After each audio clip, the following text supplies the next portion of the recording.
Gidukion ang sugilanon sa usa ka lalaki sa Kenya. Kini ang sugilanon ni Obiero nga nagauluhan, panalangin sa pagkabungol.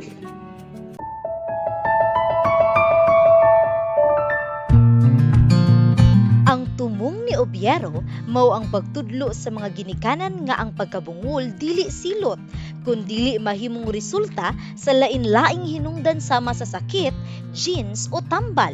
Ang iyang kaugalingong kinabuhi mao ebidensya niini. Nataw siya nga normal ang pandungog, apan sa edad nga 13 nasakit siya og malarya ug gitambalan sa ospital. Human sa injection, nakasinati siya og grabing kasakit sa dunggan ug nagsugod og dugo. Giingnan si Obiero sa mga doktor nga mawad-an siya og pandungog tungod sa epekto sa tambal.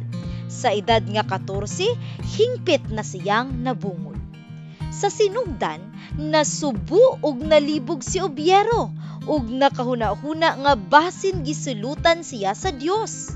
Apan sa iyang kalisod, nakakita siya og paglaom pinaagi sa pulong sa Dios, ilabi na sa Jeremias 29 bersikulo 11 nga nag-ingon nga ang plano sa Ginoo alang kaniya puno sa paglaom ug maayong kaugmaon. Nakasabot siya nga basin ang iyang pagkabungol kabahin sa plano sa Dios aron siya magamit sa pagtabang sa uban.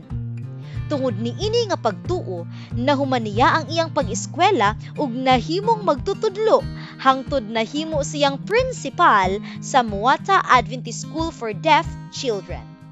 Didto, ang mga bata nga adunay 4 ang edad hangtod 18 ginatudluan dili lamang sa akademikong kahibalo ug life skills kundi usab sa Biblia ug personal nga relasyon sa Dios. Gipakita nila nga bisan sa Biblia adunay mga istorya sa mga bungol nga wala gisulutan ni Jesus kundili iyang giayo. Kanunay niyang gidasig ang mga bata nga adunay paglaom kay mobalik si Jesus ug ablihan ang ilang mga dalunggan. Daghang mga bata ang nagskwela sa maong institusyon ug pipila kanila na bautismuhan. Sa katapusan, si Obiero mapasalamaton sa Dios bisan sa iyang kahimtang. Para kaniya, ang iyang pagkabungol dili usa ka disgrasya, kundi usa ka panalangin tungod kay pinaagi niini nagamit siya sa Dios aron makatabang sa daghang bata ug matuman ang iyang misyon. Kabahin sa halad ni adtong 2023, gigamit aron mapalapad ang Muata Adventist School for Deaf Children sa Kenya pinaagi sa pagtukod og bag-ong dormitoryo alang sa mga batang lalaki ug babay ug usa ka multi-purpose hall nga adunay modernong kusina ug kan-anan. Ang 13th Sabbath offering karon nga quarter mutabang sa pagpaambit sa gugma ni Jesus ngadto sa mga kabataan sa Muata Adventist School for Deaf Children ug sa uban pa. Usa sa mga mission projects karon nga quarter mao ang laing eskwelahan ang Mericio Advent Community Nursery School nga nagtudlo usab sa mga bata mahitungod sa Dios sa Kenya.